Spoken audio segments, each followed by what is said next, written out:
po mga kababayan mo, sir. This is Jam the Filipino Channel. Ang inyong pong lingkod. So today is October 25, 2025. At tayo ngayon ay papunta sa My Heartway Qualimed sa PGH Faculty Medical Arts Building. Oh, sa may Taft Avenue. Oh, sa may PGH. Oh no, traffic ah.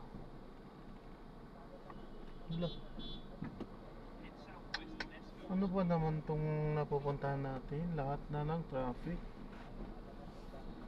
At dadalhin po natin yan sa may 5th Street, Katuparan, Taguig. Katuparan, Taguig. Ako po. Sana mag-cancel na lang to. Napaka-traffic. Hindi na tayo kumita. Puro na lang traffic. Bato sa atin. Magmula Gurami. Puro traffic.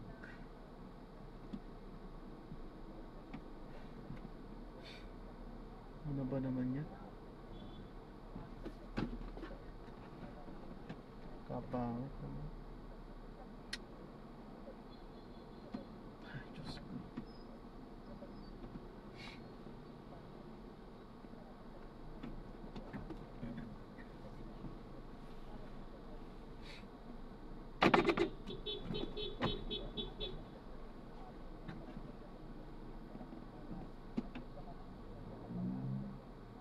Yan, makinig tayo ng mga nagbabagong balita at mga talakayan. Beneficiaries ng collective GLOA. Pero kung halimbawa ako ay part noong collective GLOA, gusto ko na makatanggap ng individual title. Meron ba akong kailangan na Nagkamali ako ng pinagbilhan ng mani. Ang sungit kasi mangot yung pinagbilhan ko. Papa. Ang konti pa ng sukat niya. Sana nung pagkasimangot pa lang yan, hindi ko na tinuloy. walang naging smooth, walang naging issue sa mga sineset ng documents, sa validation po ng Dami talagang manluloko. nakakabilis nila mapapasa sa kayo. Kung walang problema po sa May sukat eh. Siyempre, lagi tayo bumibili ka, alam natin. at yun ang talaga pinaka-short. Napakakunti yung sukat niya. Kalahati. Halagang 10 lang. Sa mga binibilhan natin ha. Ayos lang naman yan. Tumutubo naman ay siyempre kailangan niyang tumubo. Pero lalong-lalo na po ngayon siyempre kailangan yung sakto. Yung kasama po natin sa mga ano naman din na no? Yung nararapat. Pero ayos lang yun. Ayos lang yun. 20 lang naman din yan. Siyempre inaano natin, makarami tayo, nakakainin sa halagang 20. kanila po mga Ayos lang yun, ayos lang yun. sa baba po. Kasi sila po Ang ano ko kasi nakasimangot problemado. at kasama. Kain po tayo, mane. Yan yung palagi nating naririnig. Organization. Kasi po ang strategy ng departamento ay dinadaan natin ang support services delivery natin sa ating mga agrarian reform beneficiaries organization. Ang pinakamabilis po na makaka-receive ng mga support services ay yung po mga e-title recipients o yung ating po mga collective GLOA na napaloob sa agrarian reform community. Kasi ito po yung ating pinofocus ang ating mga support services through our agrarian reform communities. Kasi area development po ang approach natin. Dahil syempre po, limited naman po talaga ang ating pondo pagdating sa support services. So ang strategy natin is area development, pasukin yung agrarian reform community, pero ang conduit po na magre-receive ay hindi po individual ARP. Ang organization po. Parang mga anong tawag dito, kooperatiba, parang something like that. Agrarian Reform Beneficiaries Organization. Opo, yun po doon natin dinadaan. Dalawang klase po, at actually tatlong klase po ang ating mga organization na tinutulungan. Yun pong sinasabi natin mga CDA registered. Yung pong Cooperative Development Authority na nakarehistro, opisyal na kooperatiba na registered sa CDA. Meron din po mga association na na-accredited ng DOLE, yung mga farmer association. Meron din po mga ibang association tayo na pinaregister nila yung sarili nila through the Securities and Exchange Commission. Opo. Ang pinakamahalaga doon at kailangan rehistrado at acknowledge ng gobyerno yung inyong organization. Sana po para mas maganda at located po sila sa agrarian development. Para Pero mas gusto mo namin yung CDA registered. Bakit po siya gusto natin? Para po nakaka-engage sila sa enterprise later on. Kasi siyempre po, ang gusto namin tulong, ang end namin is maging negosyante sila. Yes. Hindi lang puro production. So, kasi po, ang limitasyon natin, pag DOLE accredited ka lang, hindi ka maka-engage sa agri-enterprise. Limitado ang scope niya. Ay, wala ka pong power. Hindi ka po makakahingi ng license. Halimbawa, magpapanegosyo ka, ay hindi po, kasi wala kang parang license or certification na pwede ka mag-engage sa agri-enterprise. I think magandang tip yun, asset na binigay mo na kung ang mga grupo ng mga magsasaka, may mga organisasyon kayo na nagpaplanong humingi ng assistance mula sa DAR, i-target natin na magpa-credit sa CDA para mas recognize at mas credible sa mas maraming opportunities moving forward. May programa naman kami sa Christian dyan na nag-a-assist po kami sa mga asosasyon natin ng ARP na gusto magparehistro sa CDA. Binibigyan natin sila ng technical assistance. Part na po yan ng ating support services. And speaking of that, ASEC, yung support services na binibigay ng DAR sa mga organisasyon, sa mga magsasaka, ano ang mga kailangan nilang ihanda? Ano ang mga requirements sa mga interesado at gaano kabilis ang timeline natin to grant? Pwede po sila mag-request.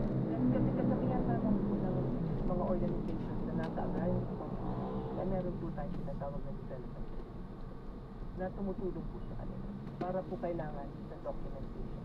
Pero kung wala po, hindi pa po sila DAR assisted, pwede po sila lumapit sa tanggapan ng agrarian reform para po magpa-accredit sila at magpa-assist sila sa Department of Agrarian Reform. So last lang po, kung may available na po na pondo at kaya po, ay maibibigay naman po natin. Pero kung hindi po, ipoprogram po natin for next year sa budget para maisali po sila sa WF ng departamento na hindi lang pondo sa budget. Ang challenging talaga pag-budget. Alam natin yan, pag-budget, kailangan talaga medyo susukan at prasuhan tayo para masalit sa mga priority. Sir, lalo na pag within the year sila humingi, lumabas na yung budget, nakaprogram po sa mga... Oo Naka talaga na kung saan. Ang kaya namin, sir, na ibigay sa kanila ay maghahanap kami ng mga providers na kaya na i-link namin sila doon sa mga magbibigay ng mga supportang services. May mga private institutions naman po tayo na nagbibigay po ng support. O kaya po sa ibang ahensya na medyo maluwag ang pondo, pwede namin sila. May mga partners pa rin. Kumbaga, ibig sabihin, active din ang participation ng private sector in relation sa or in coordination with the government dito pagdating po dito. May mga partnerships lang kami, hindi lang po private partners, kundi pati po yung ating mga partners na ibang halimbawa po for abaca farming. Kapartner po namin dyan ang PhilHealth para po mabilis ang access namin ng aming mga organization. I-refer namin. I wonder, asset po dito sa pinag-uusapan natin ng split, yung pagtulong po doon sa mga beneficiaries, yung support services. May mga ibang program pa po ba ang dahil sa pagkakaalam po ninyo ay pwede pang lapitan po ng ating mga beneficiaries kapag interesado po silang palinangin yung kanilang industry? Opo, meron na po tayong mga itinata yung mga Agrarian Reform Academy and Development Center. So, kung gusto po nilang mag-attend ng mga trainings para palinangin at makamadagdagan pa ang kaalaman, halimbawa sa organic farming o sa ibang klase pagsasaka, pwede po silang pumunta dun sa ating mga Agrarian Reform Academy and Development Center. So, para po lumulog sila doon, para po kung meron yung available na training at interesado sila, ay maka-attend. Libre po ba ang mga training? Opo, dun sa Agrarian Reform Community, sa Academy and Development Center. Meron tayo doon.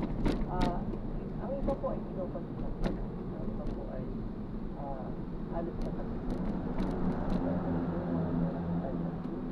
Meron tayo sa Region 3 na mga development centers and Ang maganda dyan, ASIC, kumbaga ang sektor, meron talaga silang option na pa-expand yung kanilang knowledge, yung hindi lang sa kung ano yung alam nila, pero kung syempre nagbabago ang panahon, marami na rin mga, iba na rin ang pangangailangan sa pagkatalim mo, hindi tulad nung sinagis na natin, no? So, with this training centers, yung mga facilities po ng DART, mas mabibigyan sila ng access to more opportunities and siguro higher profit, din naman ang goal natin para sa kanila. At kasi kung ano lang, meron din naman po tayong mechanization na mga intervention para bigyan sila sa area, para po ma-mechanize na nila yung farming, mag-off na sila sa labor-intensive na activities sa production, na mag-resort na sila, i-mechanize na natin. May isang question dito, Asek, ang sabi, paano masisiguro yung patas at transparent na pamamahagi ng lupa sa mga karapat-dapat na magsasaka? Okay. Yun nga po yung sinasabi natin na ang Department of Agriculture po ay nagulog sa World Bank na sabi natin na kasama sa mekanismo ng pag-implement ng split ay ang constant dialogue with CRP. Yung ating po mga opisina sa field ay kailangan po makipag-usap talaga ng maigit para po tatanungin kung ano yung gusto nilang pahagdan, tatanungin kung ano gusto nilang mangyari sa distribution at participation. So, continuous po dapat ang dialogue. Plus, meron din po tayong training sa project management, yung tinatawag namin grievance redress mechanism, kung saan pag may reklamo po ang mga ARPs natin, pwede po silang dumulog sa ating provincial office natin. Hanggang provincial office po natin ang tinatawag natin GRM, na mag-file sila ng reklamo para po sa palagay nila ay enforcement nila o mali po ang pagpapa-implement ay maitulog nila doon sa GRM. Bawal ang palakasan. Bawal. Huwag na tayo maglamangan, pagkalata tayo may pangangailangan dyan sa, at ang kagandahan kasi dito, yung government ay tinutupad yung pangako at yung mandato na bigyan ng igawa doon sa mga nararapat na beneficiary, yung lupang nararapat para sa kanila. O siguro, Asik, panguling mensahe nila po, baka meron kayong mensahe or gustong i-announce po sa ating mga beneficiaries. Go ahead. So, sa ating pong mahal na agrarian for beneficiaries na meron pong collective LOA o kaya kasama sa collective LOA, amin pong ina-advise na kung hindi pa po kayo covered ng project split, dumulog po sa ating mga munisipyo, pumunta po sa aming mga municipal agrarian support offices para po sabihin doon na ang aming collective LOA pwede pong itali ninyo sa programa.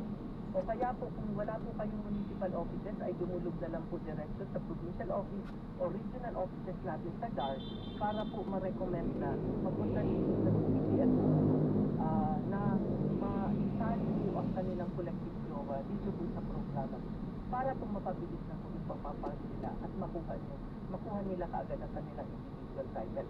Hangarin po ni Secretary Constantine III at ang aming pong project implementation officer po, si Secretary Palmares, na mapabilis po talaga at matulungan yung ating mga agrarian reform beneficiaries na nakapasa loob pa po sa collective LOA na magbigyan na po sila ng individual title para naman po mas stable na ang kanilang karapatan at makapag-maka na sila ng mas po at tumaas pa po ang antas ng kanilang income.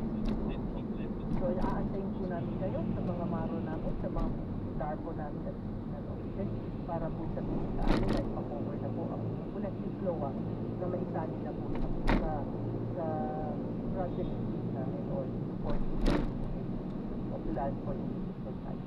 Assistant Secretary James Arsenio Ponce, wala po sa support services ng Department of Agrarian Reform o ang DAR. Napakaganda po ng discussion natin. Hopefully, yung mga nakikinig sa atin sa mga malalapit na probinsya, may mga kamag-anak kayo, sana paunin po ninyo yung mga ipiniliwanag sa atin ni Asik para makapag-isip-isip at consider yung mga programa ng gobyerno para sa proteksyon at pag-unlad po ng agriculture sector. Maraming salamat po, Asik. At regards kay Secretary Estrella. Ang oras po natin ay 4:49, magbabalik pa rin po ang programa Pasado Serviso. Transaksyon, proseso, at serbisyo publiko. Hatid ng Pasado Servisyo. Basta AM, TCMM. May tutugon, may paglilingkod, may kakampi ka sa bawat laban ng buhay. Ang inyong TCMM Public Service Team, aktibong naghahatid ng serbisyong sigurado araw-araw. Cordero at Doc Dennis, Attorney Noel Beltrado at Liza Aquino, at John Ami Perez. Lunes hanggang Biyernes, mula alauna hanggang alas 4 ng hapon. Ang TCMM Radio Patrol sa Istreta at TCMM Teleradyo. Pag-ibig, sinabi ko naman sa'yo, ikaw lang sapat na para sa amin. Tagumpay. Ang tagal nating pinagdasal to, Henry. Sa wakas binigay na sa atin. At mga kwentong no filter, may kasama kang makikinig sa'yo. Ako to, si Chang Ami. Kasama si Chang Ami Perez mula Lunes hanggang Biyernes, alas 3 ng hapon. Sa TCMM Radio Patrol sa Istreta at TCMM Teleradyo. Ang buhay at kabuhayan ang nakataya. Kailangan ng mga tagapagbalitang maaasahan at mapagkakatiwalaan. The morning news team you can trust for the news that really matter. Mga balitang kumpirmado, sigurado, araw-araw sa inyong morning news team. Sa TCMM Radio Patrol sa Istreta at TCMM Teleradyo. Mga balita, ugat at pahayag, sibuyas sa bawat sulok ng bansa. Dito mo mapapakinggan, hatid ng pinagkakatiwalaang mga tagapagbalita. Jeff Hernay at Rica Lazo sa Headline Ngayon. Headline Ngayon, Lunes hanggang Biyernes, alas 12 ng tanghali sa DCMM Radio Patrol sa Istreta at DCMM Teleradyo. Basta AM, DCMM. Transaksyon, proseso, at iba pang alok na serbisyo publiko. Hatid ng Pasado Servisyo. Ang oras po natin ay 4:52 ng hapon. Ang oras na ito ay hatid sa inyo ng Gcash. Pwede pa malapit na ang Pasko. Bukod sa sangkang utang na regalo, umaapaw na rin ang TechCam. Huwag mag-break ng mga kailangan para palagi tayong safe. Mag-ibang bansa at mag-report agad sa otoridad para hindi mabiktima. Huwag hayaang sirain ng staff ang inuwan ng pagbibigayan at pagmamahal.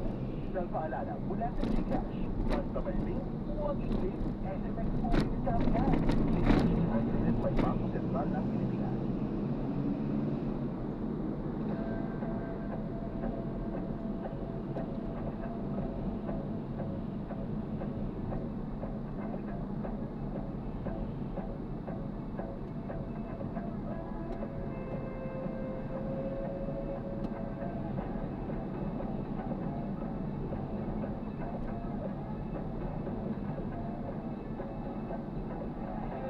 Nagbabalik po ang programang Pasado Servisyo, kasama niyo pa rin Christian Yusores, ang anak po ni Michael Delito. At sa dakong ito mula po sa Department of Agrarian Reform na nakasama natin kanina si ASEC James Arsenio Ponte. Punta naman tayo sa Department of Science and Technology na mag-ahatid po sa atin ng isang magandang balita at isang magandang palakayan para po sa oportunidad naman ng scholarship. Kasama na po natin ang ng Science and Technology Scholarship Division mula po sa Department of Science and Technology, Sir Peter Gavina. Sir Peter, magandang hapon po sa inyo. Christian po sa anak po ni Michael. Magandang hapon, Christian. Magandang hapon po sa lahat ng nanonood at nakikinig sa TTMM Teleradyo. Salamat, sir. Pag-usapan po natin itong DOST-STI Scholarship. Ang unang tanong siguro, Sir Peter, iba ba ito doon sa iyong mga kadalasan naririnig na publiko na mga DOST Scholarship? Ito rin po yung scholarship na nakikita nyo sa mga sa Facebook, na napapakinggan nyo. So marami po mga scholarship programs na i-implement dito sa Department of Science and Technology. Apo, ano po ang kaibahan itong DOST-STI Scholarship? Ang DOST-STI Scholarship, ito po yung scholarship na tinatawag na So kami po sa Science Education Institute, kami po ay isa sa mga agencies ng Department of Science and Technology. Ang aming mandato po ay para may ang ating mga scientists, technologists, engineers, mathematicians dito sa Pilipinas upang makatulong sa pagunlad ng ating bansa. At para po may sa katuparan nito, kami po ay nag-administer ng mga scholarship program. And isa na nga po dito, yung open natin po ngayon, yung USCSCI Undergraduate Scholarship Program. So ang layunin po nitong scholarship program na ito ay hikayatin yung ating mga mag-aaral na magpursige po ng kurso sa science and technology and gamitin ang kanilang kaalaman eventually pag sila ay nakatapos na sa kanilang pag-aaral upang matulungan ang ating bansa mapaunlad ang ating bansa. Sino po, sir, ang mga qualified na pwede mag-apply po ng scholarship yan na So, ito pong ating scholarship ay available po siya sa ating mga graduating students. Mga sa grade 12 po, nag-graduate ngayong academic year, 2025 to 2026. So, lahat po ng nasa STEM strand, automatic po ay kwalipikado na mag-apply ng scholarship. Kung ang bata naman ay nasa non-STEM strand, kailangan po na nasa upper 5% po sila ng graduating class. Maaari po mag-apply yung mga nakapagtapos na noong mga nakaraang taon, provided na hindi pa po sila nakapag-base ng high unit or vocational unit. Wala po po silang letter na high unit ng high unit. So, sila mag-apply ng scholarship sa DOS. ito po, sir, ay para sa mga undergrad courses na makapagpunta pa ng ng collegium. Oo, tama ito siya. So, yung mga papasok na freshman, college students sa academic year 2026 to 2027. At kapag nag-apply sa Sir Peter, ano ba ang requirement for qualification na specific bang kurso na dapat na-pursue ng aplikante? Marami po kaming kurso na sinusuportahan. Actually, halos lahat po ng science and technology courses, nandiyan po yung agriculture course, yung mga basic sciences po, physics, mathematics, biology, lahat ng engineering programs po ay covered ng ating scholarship. Pati na rin po yung nasa health sector and kasama din po yung mga courses ng science and mathematics teaching. Apo, sir, pinagin niyo kanina na ang mga qualified naman dito ay yung mga patapos ngayon ng senior high or pwede rin yung mga matagal lang nakatapos pero hindi pa nakapag-aaral ng kolehiyo. Ano po yung mga siguro basic na document o ano po mga pinaka-mahalagang dapat nilang ipasa o isap nila pag-apply sa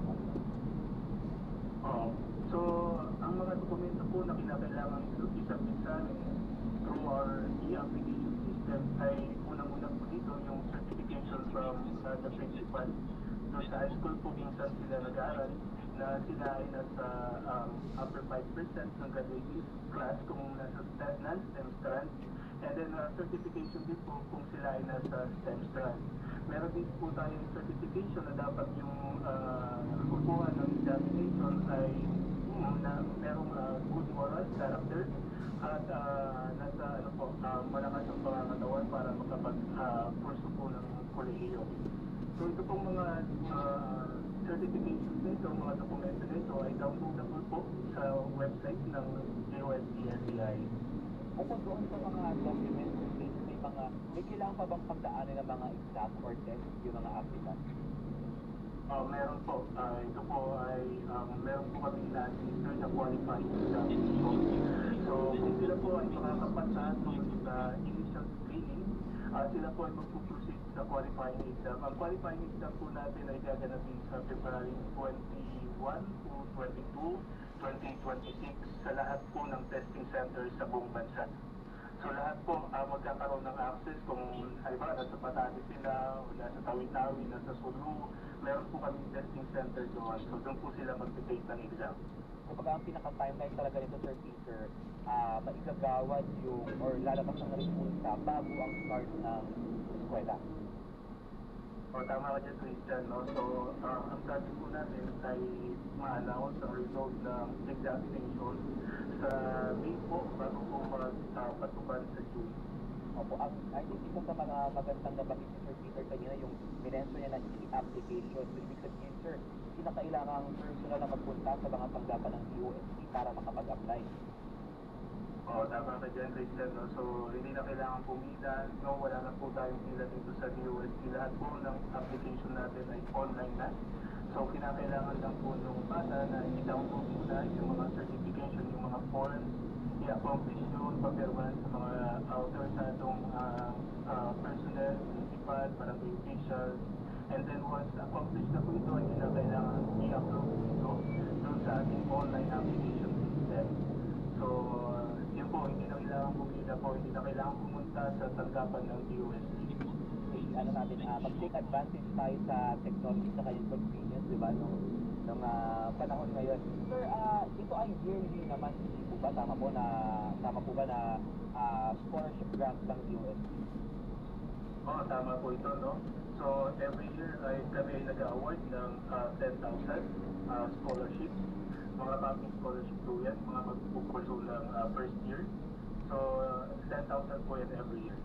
Opo, at meron ba kayong sir, kapag meron pa kayong sinikip dyan na quota kung hanggang gaano karaming grants lang yung ginagawa natin yearly, or depende po sa sino ang mga makapapasa doon sa ating examination? Every year po kami ay nakakatanggap ng kumulang 100,000 application, no? So, dito sa 100,000 application, 10,000 lang po yung ina-award namin. So, ganun po competitive yung scholarship po ng DOST. Pero ma-assure naman po namin na every year po, meron po tayong slots na ina-award. So, ito po ay supportado ng ating gobyerno po. Ngayon, Sir Peter, ang tanong kung halimbawa ako ay estudyante na nagawaran na ako ng scholarship, ano ang responsibilidad ko habang ako ay under ng UST SEI scholarship program? Kung ikaw po ay isang estudyante na isang scholar, kinakailangan pong mag-maintain ng grade po, no? Every semester, every academic year, ay dapat merong mini-maintain na grades kasama ito sa kanilang obligasyon, no? So kung sila ay enrolled sa UP system, kinakailangan na maintain nila yung 2.75 na general weighted average. And kung enrolled naman sa iba pang universities or colleges, 2.5 lang po or better yung ating grade requirement. And of course, kasama din po sa kanilang obligasyon yung pagsasubmit po sa tanggapan ng DOST ng kanilang mga periodic reports. So, ang periodic reports po na tinutukoy natin dito ay yung kanilang registration po sa start ng semester para po ma-determine natin kung sila nga po ay enrolled. And after po ng semester, kinakailangan nila na mag-submit sa amin ng grades nila para po ma-determine namin kung na-met nila yung general weighted average na na-mention natin kanina. So ito po yung mga ilan lamang sa mga obligasyon na pinakailangang ma-maintain ng ating mga scholars para ma-maintain din yung kanilang scholarship. Opo, isa yung nakalimutan kong itanong kanina, Sir Peter, doon sa application. Ito bang scholarship natin ay meron lang po ba itong sakop na mga universities or colleges na pwedeng pasukan ng estudyante, or ito po ay applicable sa lahat ng paaralan na kung or ma-intent ang estudyante na mag-enrollan? Oo, ang ating scholarship po, ang ating mga scholars ay kinakailangan po mag-enroll. Unang-una po sa University of the Philippines System, so marami pong campuses yan. Now, kung hindi po sila nakapag-seek ng admission sa UP, pwede rin po sa state universities and colleges. Anumang state universities or colleges sa buong bansa, no? And pwede rin po sa mga pribadong higher education institutions, mga private universities po natin, provided po na yung kurso na kukunin nila ay certified ng Commission on Higher Education as Center of Excellence or Center of Development doon sa university na yon, o kaya po merong level 3 accreditation from PAA. So yun po, doon po sila pwedeng kumuha ng STEM courses. Sir Peter, we have to pause for a minute magbibigay na ng tax commercial. Pero sa ating po pababalik, tuloy-tuloy po yung ating talakayan tungkol po sa DOST SEI scholarship. Lang naman po kayo mga kapamilya, magbabalik po kami ni Sir Peter Gavina mula sa DOST dito po sa programang Pasado Servicio. proseso at iba pang alok na serbisyo publiko. Hatid ng Pasado Servisyo.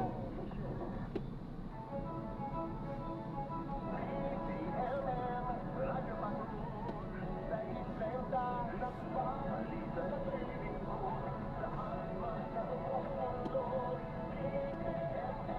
Radyo Patrol sa istrenta at totoo piling ko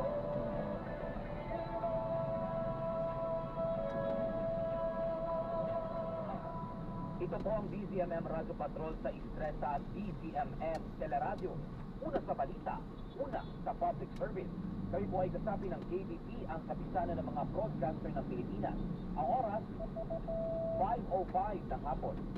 Ang oras ay hatid sa inyo ng Lemex for Kids. Mommies, agapan ng galoobo at lemang nakabara. Pambatang lagundi, Lemex.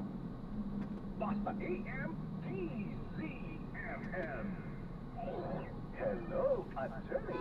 Ngayon, ang pag-uusapan natin dito ay batas sa pag-aalaga ng bata. In particular, pag-aalaga ng bata, halimbawa ng ating mga OFW. Alam mo ba ang mga karapatan mo? Sa bawat issue, may batas na magpoprotekta sa iyo. Alamin ang iyong mga karapatan kasama sina Liza Aquino at Attorney Noel Del Prado. Hello, attorney! Lunes hanggang Biyernes, 1:00 ng hapon sa DZMM Radyo Patrol sa Istreta at DZMM Teleradyo. Tara na! Nasanda sa DZMM! Makipagkwentuhan at ulitan sa aming answers na sasakay sa iba't ibang team sa Metro at Mega Manila. Sagot na namin ang pamasahe mo. Makakatanggap ka pa ng regalo mula sa DZMM Radyo Patrol sa Istreta at DZMM Teleradyo. Kaya abang-abang na, baka ikaw na ang makasakay sa DZMM. May tutukod, may maglilingkod, may kakamtika sa bawat laban ng buhay. At yung DZMM Public Service Team ang timong naghahanip ng serbisyong sigurado araw-araw. Tita Winnie Cordero at Doc Dennis, Attorney Noel Del Prado at Liza Aquino at John Abby Perez. Lunes hanggang Biyernes, mula 1:00 hanggang 4:00 ng hapon. DZMM Radyo Patrol sa Istreta at DZMM Teleradyo. Kontrolera siya ng pumupuko ang tunay na pangyayari sa ating bansa. Dito mo matutuklasan hatid nila Christian Yosores at Victoria Tulan. Sabado at Linggo, 6:00 ng umaga sa DZMM Radyo Patrol sa Istreta at DZMM Teleradyo. Basta AM DZMM. Transaksyon, proseso at iba pang alok na serbisyo publiko. Hatid ng Pasado Servisyo.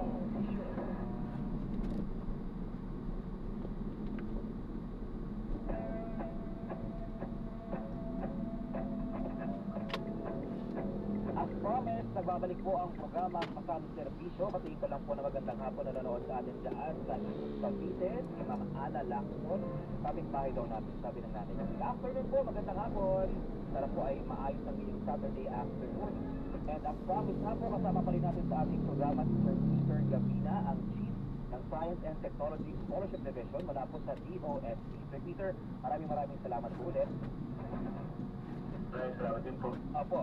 Sir, may mga questions po mula sa ating mga listeners and viewers. I think interesado po sila dito sa ating pinag-uusapang scholarship. Mula po kay Ma'am Lisa ng Quezon City. Ang kanyang pong tanong ay hanggang kailan ang deadline ng pag-submit ng application at magkano rin po ba ang magiging allowance? Monthly po ba itong ibinibigay or yearly? At kung tumatanggap po ba sila ng mga applicants sa mga nag-enroll sa mga private schools? I think dapat nasagot na ito ni Sir Peter kanina. Pero go ahead, sir. Yeah, ang ating application po ay open hanggang November 21, 2025.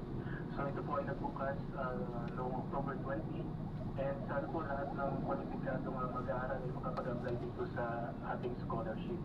Doon po sa mga benepisyo na maaaring makuha ng ating mga mag-aaral dito sa DOST SEI Scholarship, kung kayo po ay magiging scholar, kayo po ay tatanggap ng buwan ng stipend na nagkakalaga ng 8,000. And then kung mag-aaral po kayo sa pribadong universities and colleges, makakuha din po kayo ng tuition fee subsidy na hindi po lalagpas sa 40,000 per academic year. So, approximately sa mga ano po yan, 20,000 per semester, no? And then, meron din tayong tinatawag na learning materials and connectivity allowance, no? Ito po yung pagbili naman natin sa mga libro na kakailangan sa ating pag-aaral, o kaya kung merong mga online classes, pwede rin po itong gamitin pangbili ng load po, no, ng data. And then, sa mga papasok na first year, ito po ay kayo po ay makakatanggap ng clothing allowance, pamili po ng uniforme or PE uniform at 1,000 pesos po. And then kung kayo naman ay nasa third year na or fourth year na magte-dentist na kayo, meron din po kami binibigay na dentist allowance at 10,000. And then kung kayo ay graduate na, meron din po additional pa na graduation allowance. Kung kayo ay mag-aaral sa labas ng probinsya ninyo, halimbawa taga Bicol kayo, dito kayo sa UP, sa Diliman mag-aaral, makakatanggap din kayo ng transportation allowance. So yun po yung mga monetary privileges na makukuha ng ating mga scholars. And kami rin po sa Department of Science and Technology, Science Education Institute, ay nag-i-implement din po ng mga activities para po ma-develop pa ang ating mga scholars. Nandiyan din po yung leadership camp, training po sa pagiging entrepreneur, values formation, so marami po pong iba. So, ang dami pong makukuha kung kayo po yung scholar. Opo, all covered. Siguro, last na lang, Sir Peter, short but sweet answer. Meron po bang obligasyon or condition po sa mga scholar pagkatapos nilang graduate kapag na-fulfill na po nila yung kanilang scholarship? So, lagi po natin tandaan na ito po ay investment ng gobyerno sa atin. So, after po na completion ng courses nila, ang ating mga scholars po ay kinakailangan na mag-serve po dito sa Pilipinas. No, magiging employee po sa mga government offices, o kaya pwede rin po na mag-put up ng business. So, required po sila na mag-render ng service obligation, equivalent po dun sa panahon na na-enjoy nila yung kanilang scholarship. So, 1:1 po yung ating service obligation. At least merong opportunities na maghihintay after graduation. At least merong in-grant na opportunity ang gobyerno. Sir Peter, napakaigli ng interview natin, pero strict naman po at full ng information. Sir Peter, maraming salamat po at regards po sa buong QS. Salamat po. Salamat din po. Yan po si Sir Peter Gavina, ang Chief ng Science and Technology Scholarship Division mula po sa Department of Science and Technology. Ang oras po natin ay 5:12. Maraming salamat po mga kapamilya sa pagsama sa akin ngayong Sabado. Susunod na po ang City Patrol Weekend. Muli ako po, si Christian Yosores at ito ang Pasado Serviso. VIP ka sa Pasado Servicio. Basta AM DZMM. May tutupon, may maglilingkod, may kakampi ka sa bawat laban ng buhay. Ang inyong DZMM Public Service Team, ang team naghahatid ng serbisyong sigurado araw-araw. Tita Winnie Cordero at Doc Dennis, Attorney Noel Belprado at Liza Aquino, at John Ami Perez. Lunes hanggang Biyernes, mula 1:00 hanggang 4:00 ng hapon sa DZMM Radio Patrol sa Istreta at DZMM Teleradio. Magbuhay ang kabuhayan ang nakataya. Kailangan ng mga tagapagbalitang maaasahan at mapagkakatiwalaan. The morning news team you can trust for the news that really matter. Mga balitang kumpirmado, sigurado, araw-araw sa inyong morning news team. Sa DZMM, Radio Patrol, Expresa, at DZMM Teleradio. Mga balita, ulang at pahayag, sinuyot sa bawat sulok ng bansa. Dito mo mapapakinggan, hatid ng pinagkakatiwalaang mga tagapagbalita. Jeff Herlay at Rica Lazo sa Headline Ngayon. Headline Ngayon, Lunes hanggang Biyernes, 12:00 ng tanghali sa DZMM Radio Patrol sa Istreta at DZMM Teleradio. pag nanay, kailangan magaling sa pag-budget. So, dapat nakatuto kami sa pag-budget para alam namin yung update daily ng mga bilihin, mga kailangan sa araw-araw. DCMM Version Control sa X-Line ka, o nasa Balita o nasa Passenger. Susunod na, TVB Patrol sa DCMM at DCMM Teleradyo.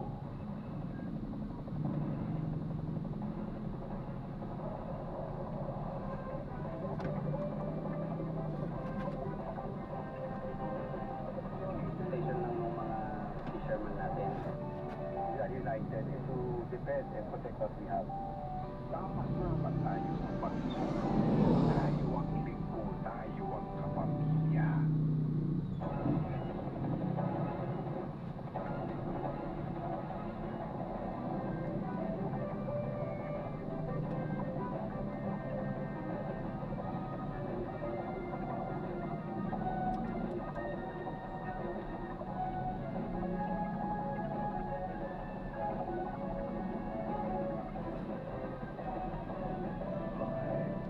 ABS-CBN News Center, Manila. Ito ang TV Patrol Weekend! Magandang hapon, Pilipinas! Kami ang mga patrol ng Pilipino. Nagbabalita at naglilingkod sa inyo saan man sa mundo. Sa ulo ng mga nagbabagang balita, bangkay ng babaeng nakagapos natagpuan sa isang hotel sa Santa Mesa, Maynila. Pagtakas ng isa sa mga suspect sa pool sa CCTV. Tour guide sugatan matapos mapagsakan ng mga bato sa isang talon sa Badiang, Cebu. Ilang barangay sa Bago City, Negros Occidental nabalot ng apo matapos ang pagputok ng Bulkang Canlaon. Pangulong Marcos nasa Malaysia na para sa ASEAN Summit. Nagbutos sa DPWH at iba pa sa hanggang 50% ang umano'y overpriced materials para sa mga proyekto ng gobyerno. Preparasyon sa mga sementeryo, busbusan na ilang araw bago ang pundas. Presyo ng bulaklak, inaasahan na ang pagtaas. At Olympic double gold medalist Arnold Judo nanalo ng ginto sa Artistic Gymnastics World Championship sa Indonesia. Kapamilya natagpuan ang bangkay ng isang babaeng nakagapos ang mga kamay sa kwarto ng hotel sa Santa Mesa, Lasing Maynila. ito. Nasapul naman sa CCTV ang Lasing yan. pagtakas ng kasama ng biktima nang mag-check-in Lasing- sa hotel. lasing mag-drive, Nagpapatrol, Alison Po. Lasing yan. Wala ng buhay at nakagapos ang mga kamay ng isang babae nang matagpuan sa loob ng hotel sa Santa Mesa, Maynila, Miyerkules ng gabi. Napag-alamang nag-check-in ang biktima kasama ng isang lalaki at isa pang babae. Magkakasama yung tatlo, malamang.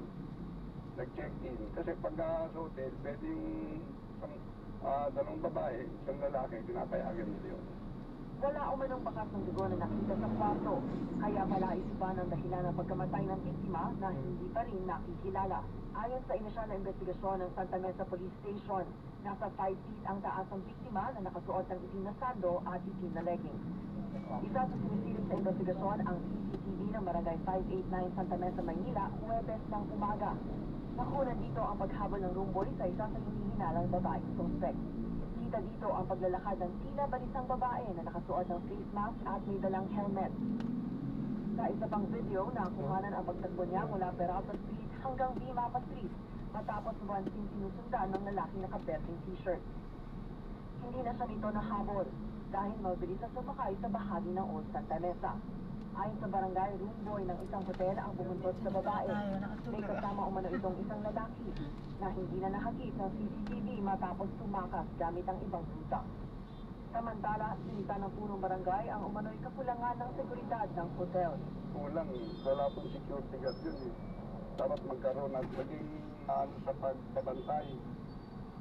Sinubukan nga ng panig ng ABS-CBN News ang hotel pero wala pang tugon. Alison ko, ABS-CBN News. Isa pang bangkay ang natagpuan naman sa simbahan. Duguan at may sugat sa likod ng ulo ang bangkay ng isang babae na nadiskubre sa loob ng San Fernando El Rey Church sa Liloan, Cebu nitong Biyernes. Sa ulat ng Liloan Police Station, may kasamang lalaki ang biktima nang pumasok sa simbahan. Nakarinig din umano ng pagtatalo ang ilang testigo. Kinumpirma naman ng mga opisyal ng simbahan na sa loob nga nangyari ang insidente. Sa pahayag ni Archbishop Albert Uy ng Archdiocese of Cebu, desecration o paglapastangan ang nangyari sa loob ng simbahan batay sa canon law. Dahil dito, dineklarang pansamantalang isasara ang simbahan. Suspendido rin ang anumang banal na pagsamba habang kumikilos ang pamunuang maibalik ang dignidad ng simbahan sa pamamagitan ng wastong canonical procedure. Inimok din ng arsobispo na mag-alay ng taising na panalangin ang mga residente para sa simbahan sa biktima at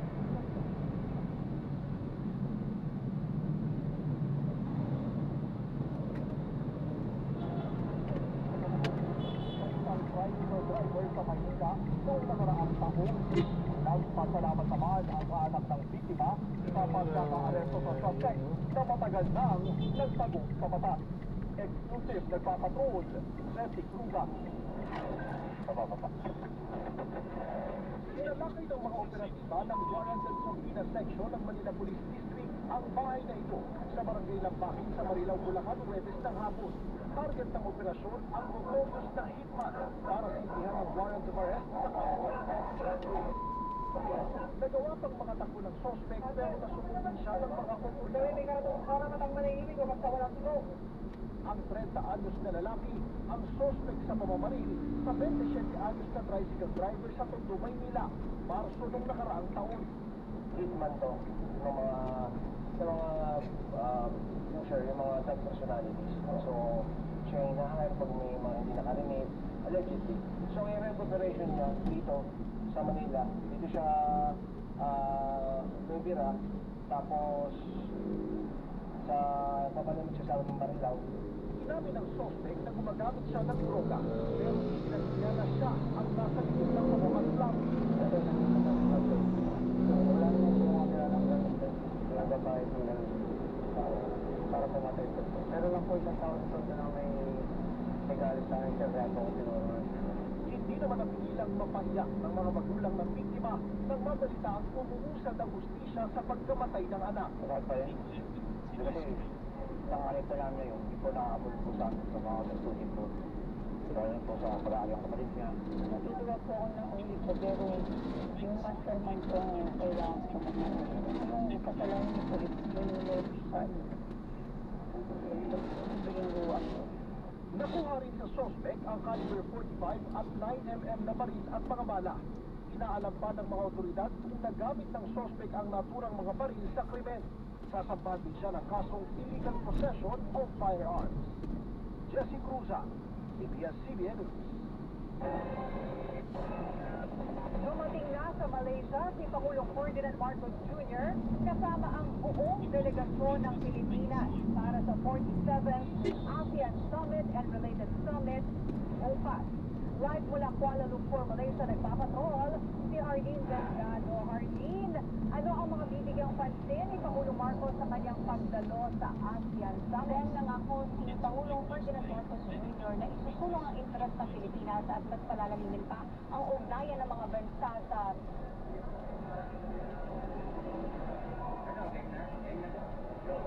Then nangako si Pangulong Ferdinand Marcos Jr. na susuportahan yung mas malalim na ugnayan ng mga bansa sa Southeast Asia sa gitna ng iba-ibang hamong kinaharap ng rehiyon at ng buong mundo. Then mag-aalas 3 ng hapon, lumapag sa Bungaraya Complex sa Kuala Lumpur International Airport ang eroplanong lulag ng Pangulo.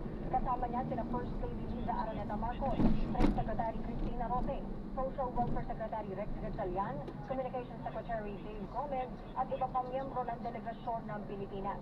Bago tumulak pa Malaysia, binigyan din ng Pangulo ang suporta ng Pilipinas sa pagpapalalim ng ugnayan ng mga bansa sa Timog Silangang Asya sa gitna ng iba-ibang hamon sa rehiyon. Kabilang dito ang issue sa South China Sea, ang sitwasyon sa Myanmar, mga banta sa kapayapaan at maritime security, epekto ng climate change, pagbabago sa ekonomiya at transnational crime. I will continue to champion our advocacies in promoting an open, inclusive, and rules-based international order and for the peaceful resolution of disputes in accordance with international law. I will also highlight the Philippines' commitment to rules-based multilateral trading system, a vital compass as we navigate today's complex geo-economic challenges.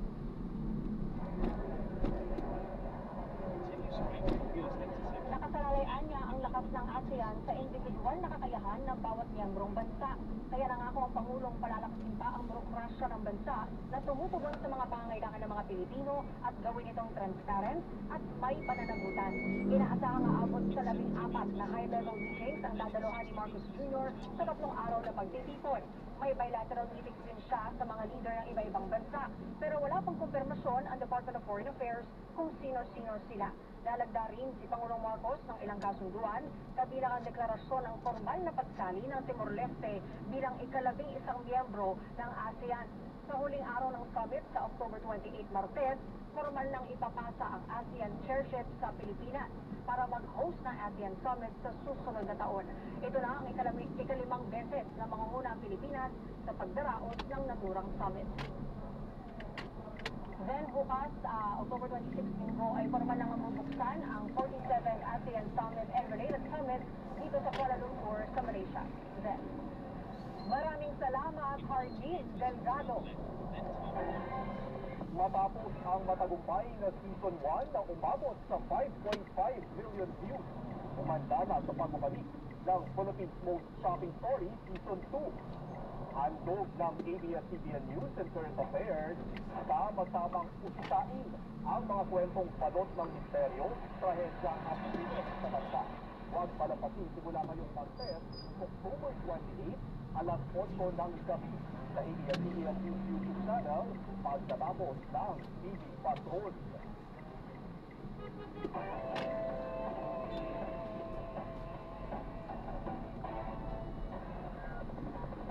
World champion muli ang Pinoy gymnast at si Carlos Yulo. Nasunghit ni Yulo ang gintong medalya sa men's golf final sa 53rd FIG Artistics Gymnastics World Championships sa Jakarta, Indonesia nitong Sabado. Two-time Olympic gold medalist ng 15.2 sa kanyang Pike Dragulescu at 15.5 sa kanyang ikalawang vault para makapagtala ng average score na 14.8. Sinundan siya sa ranking ng mga gymnast mula sa Armenia at Ukraine. Ito ang pangatlong gintong medalya ni Yulo sa World Championship. 2019 nang manalo siya ng gold sa floor exercise at vault noong 2021. Itinagdag niya ang panalo sa bronze medal finish na nakuha naman niya sa floor exercise nitong Biyernes. Presyo ng mga bibilhing materyales ng DPWH sa mga government projects hindi natatapyasan ni Pangulong Marcos. Malakanyang kukontrolin ang pagbibigay ng kopya ng TAL-N ng mga miyembro ng kabinete. Dito? Sa pagbabalik ng TV Patrol,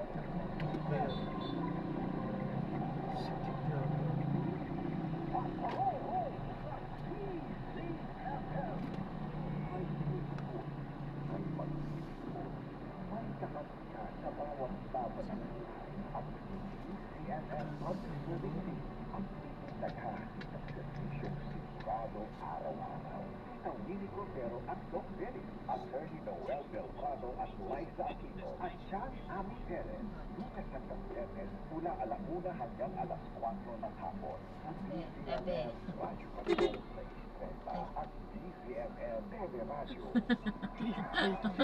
Suplada.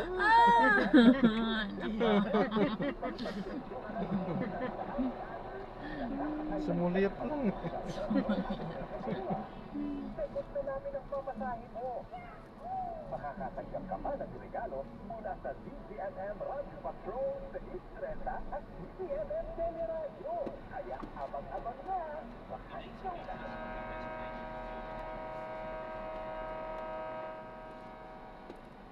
Ang programang ito ay hatid sa inyo ng Flemex Forte Zero-Vent Capsule. Maluwag ang paghinga, tunaw ang tema. Basta nagundi, Flemex. Ang programang ito ay hatid sa inyo ng Gcash. Basta may link, multi-click. SMS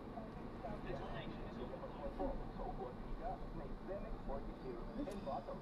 Pero para sa ginhawang kailangan agad, may Flemex 40 Capsule and blister pack. Madaling bitbitin, kaya ibulsa. Gawa sa natural na labitin na tumutunaw at nagpapalaman ng flema. Convenient Dito na, mo. ginawa pa. Flemex 40 Lagundi and Capsule. Pwede rin ba akong umiksit dyan? Kaliwa o kanan? Kakaliwa kanan. Ano yan? Malaki yan. Tapos kaliwa din.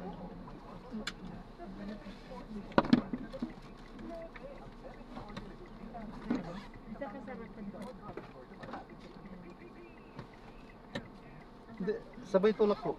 Sabay tulak. Sir, thank you po.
Ayan, so na-drop na natin sila. So maraming salamat po sa panonood. Hanggang sa muli, ingat. God bless.